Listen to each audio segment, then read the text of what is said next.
अस्सलाम वालेकुम दोस्तों, आज हम बात करेंगे कि जब हमने जानवर खरीद लिया उस वक्त से लेकर शब ईद तक, यानी ईद के आने से पहले पहले तक कौन से अमाल करने चाहिए और कौन से अमाल से बचना चाहिए। सबसे पहले तो ये कि जानवर के गले में अगर कोई घंटी है तो उसको उतार लेनी चाहिए, उसके गले में कोई घंटी नहीं बांधनी चाहिए। दूसरा, उसकी तस्वीरें बनाना और उसकी वीडियोस बनाना नुमाइश के लिए ये जायज़ नहीं है। वैसे ही बना सकते हैं लेकिन उस पर फ़ख्र करना और नाम नमूद के लिए ये ठीक नहीं है। उसको मुनासिब जगह बांधना है, ऐसा ना हो कि लोगों का रास्ता बंद हो जाए गली में बांध कर, तो ये बिल्कुल जायज़ नहीं है लोगों का रास्ता बंद करना। और या उसको ऐसी जगह बांधना जहाँ सर्दी और गर्मी से उसको इसकी हिफाजत ना हो, इस तरह भी करना ठीक नहीं है। खरीदने के वक्त मुशक्कत जो होती है उस पे सवाब की उम्मीद रखनी चाहिए।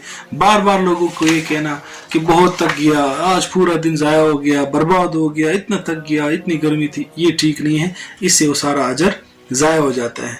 हुकूक का ख्याल रखना चाहिए जानवरों का कि अगर कोई शख्स किसी जानवर के हुकूक का ख्याल नहीं रखता तो आपने सुना है, मशहूर वाक़या है कि एक कुत्ते को पानी पिलाया एक फाहिशा औरत ने तो उसकी मग़फ़िरत हो गई, और एक नेक औरत ने एक बिल्ली को बांधे रखा, उसको खाना वगैरह नहीं दिया तो अल्लाह पाक ने उसकी मग़फ़िरत नहीं फरमाई।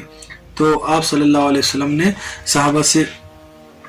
साहबा ने दरियाफ्त किया कि या रसूल अल्लाह, किसी जानवर की तकलीफ दूर करने से भी हमें सवाब मिलता है? तो आप सल्लल्लाहु अलैहि वसल्लम ने फरमाया, हर जिंदा और तर जिगर रखने वाले जानवर की तकलीफ दूर करने से सवाब मिलता है। इसी तरह जानवर को ना तो डराया जाए ना भगाया जाए। बाज़ बच्चों के हवाले कर देते हो, भगाते रहते हैं, तो ये नहीं करना चाहिए। इसी तरह जानवरों को आपस में लड़ाना भी नहीं चाहिए, और ना इसके गले और पैर में इतने सख्त किस्म का पट्टा बांधे ताकि उसका निशान पड़ जाए, ये भी ठीक नहीं है।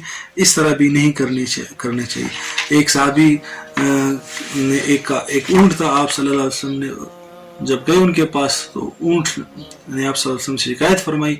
तो आप सल्लल्लाहु अलैहि वसल्लम ने उस साहबी से कहा कि इसका ख्याल रखा करो, इसने मुझसे शिकायत की कि मुझसे काम ज़्यादा लेता है लेकिन ये मुझे खाना कम देता है। तो इस तरह नहीं करना चाहिए, उसके खाने पीने का भी ख्याल रखना चाहिए, और इतना भी उसकी देखभाल में मसरूफ़ नहीं होना चाहिए कि फ़र्ज़ नमाज ही छूट जाए। अब पाले हुए जानवर की कुर्बानी की नियत की है तो इसका क्या मसला है? घर में पाले हुए जानवर की कुर्बानी के बारे में नियत कर ले